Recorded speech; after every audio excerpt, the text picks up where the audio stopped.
this on view in a second. Let's just stay down the line just for a second. So tell me what you see different right now for me. I could put up any tour player. I've got some tour players on this too. Alright, so let's hold on. You're doing good so far.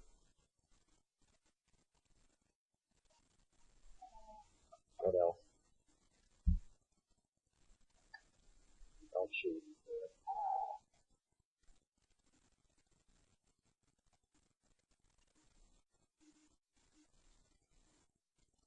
What's the biggest thing? And club head. Club head is the ball, right? So if the handle moves out in the downswing or away, the only connection you have to the stick, the club head, is your hand. Right? So your hand plane, meaning the path that your hands move, determines where the path of the club head moves. If your hands work high or steep or above the plane, so does the club. Let's watch the change of direction.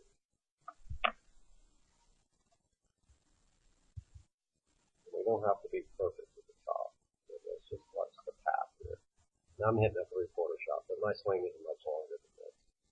I'll show you a couple of tour players and you'll see it's not much longer than that either. Oops, let's do that over again. Let's track your hands for a second.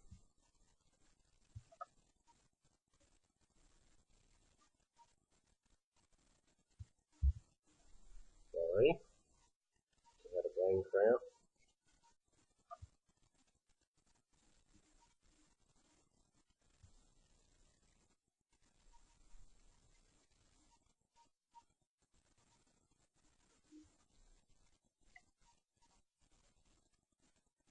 So the first 3 circles are steep, aren't they? They're high. Right?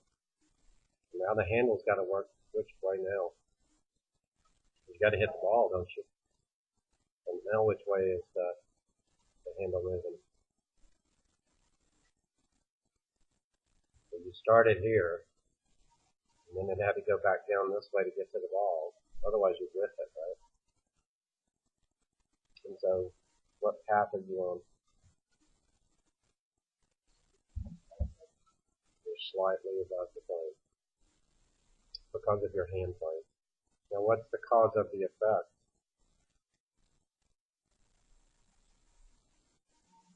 I'm going to do this over and over again so you see it. Why do you think your right elbow is stuck behind your body and my right elbow is in front of my body? Yeah. So what's moving the fastest right now? The handle. And how far do my hips actually have to go to impact? Your hips rotate in an arc that's about 9 inches. How far does your chest have to go? About double that. About 18 inches. How far does my handle have to go? From the top of the swing to impact, depending on the length of the swing. Almost 6 feet. So what has to move the fastest? The handle. Anatomically. What anatomically moves your body? So your hands have to move fastest. I'm not saying that your hips don't turn. I'm not saying your chest doesn't turn. It does. The dog likes to tail back to the ball. Your dog's going way too fast. So that's what pulls the club steeper. My shaft is shallowing out. Your shaft is steepening. It's all about the transition. I'm not going to change your grip any more than it is right now. It's still a little bit of gap there. You can see it right there.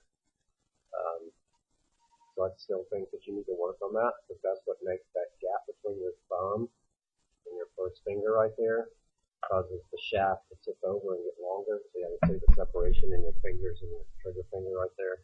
That's what causes the shaft to tip over that way. So that's number 1. Number 2, I got to get a feeling how the club moves in the arc. That's why we use the ProZone. You get one fist away. If you watch the shape of the swing, it's an inclined tilted arc. I gave you a biomechanical lesson. Here's the original shaft plane, which is my hands. That's my elbow plane. my shoulder blade. Let's watch the club for a second. Can you tell it's moving toward my elbow plane now? Where's it going to move now? As it gets longer, it's going to move more toward my shoulder plane. Now, if I'd have continued that motion a little bit longer, it would have been more up here. I'm just at the picture edge. And let's watch it come down. It doesn't matter what tour player I put on here, you're going to see the same thing right there. But the hand plane is going to be on your elbow plane, and the club head will be inside that. Let's do you. Shaft plane.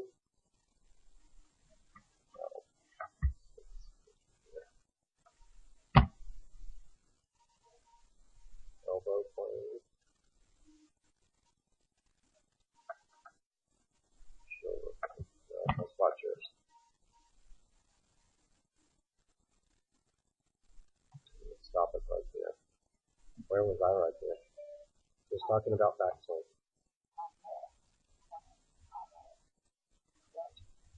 So the club actually goes up first, not around first. Because the momentum of the club, if it goes around first, it goes back inside first. As you build speed, that's where it's going to start moving. Under, over. Where am I going to go? Up. And then under. That's what's going to help your path. That's why you hit that bar. You didn't like it very much. Because it's actually away. You just don't have any room. If you watch, it doesn't matter who I put up here. I'll put 2 or 3 different guys, but you're going to see a similar thing that they all do. And that always happens in the very beginning of the takeaway of how the path of the club works back. If you watch the path of this club head, it's out in front of him first. It's not going to go behind him. Right? So then it goes up plane or shoulder plane is what we call that. That's the end of his backswing. You don't see the club coming out of his hand. You don't see the club path parallel to the target. It's closer to the plane. So now it's easier for him because it went up plane shorter. It's going to go shallower or under plane. Especially if you want to be a drawer. If you try to draw it right now, you pull hook it. By the way, on that first one in the pro zone, what do you do? It started left, curve left. So his hand plane is always underneath his shoulder plane. And in your case, it's always over your shoulder plane. And that's where we have to start today, is really working on your path to getting you more inside the ball. Because the path that you're swinging on right now, you would have a two-way miss. You could hit a pull fade, which is the last 2 you hit. They were kind of skinny, started left and faded to the right. Or you could pull it or pull hook it. Well, now your shot dispersion goes up.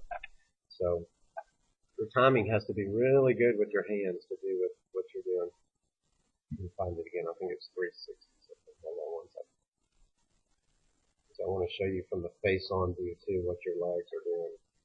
You just really have to start with really teaching you how to change your lower body action.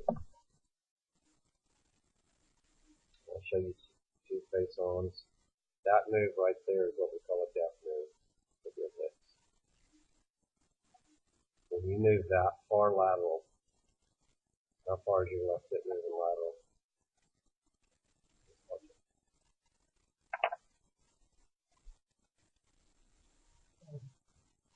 How far do you move forward?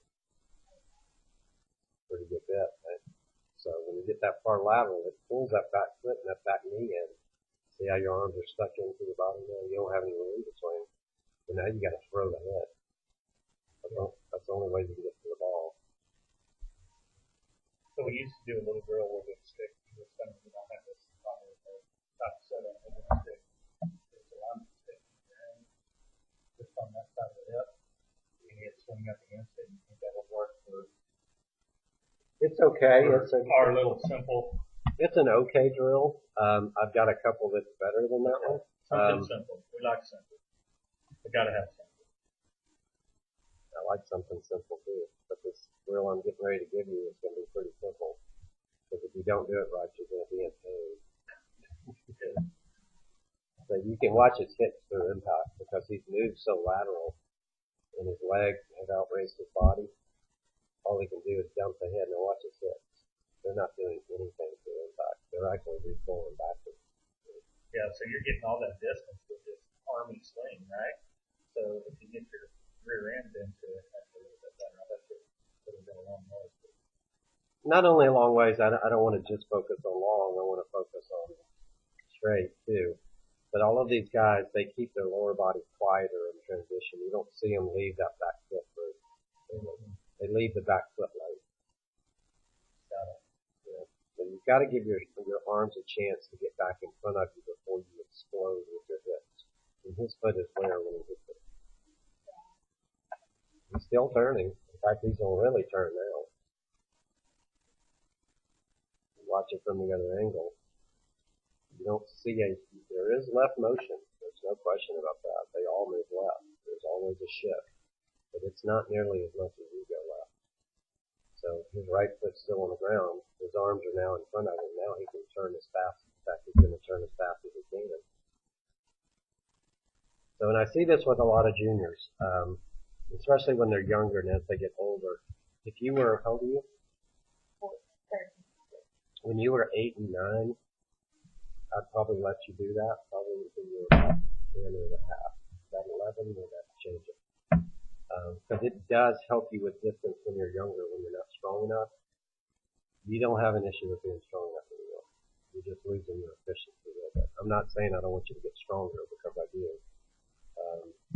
But, you know, if you watch me on the pro zone just for a second here on the face on view, so you saw it from that angle, this is the same swing from a face-on view. This is, again, just a pitching wedge. Let's see how far I go to the left here. Can you tell the handle's moving faster than my body is? That's what gets the club out front. Is my right foot left the ground. So when I get to here, my angle of attack is going to be better than yours because my arms are more in front. Yours are behind you. And now is when I really start turning my hips and my chest within the exit. Alright, so I have a couple of drills. Still want you to work on your grip a little bit. I was going to tell you not to, but I think that contributes you getting too long at the top sometimes. You just get a little what we call slacking at the top. Keep that thumb and that trigger finger pitched together instead of having this gap. That club will quit going this way. Let's tip it over. I'd really have you hit a lot of 3/4 swings with that grip. See, and I think you play your best off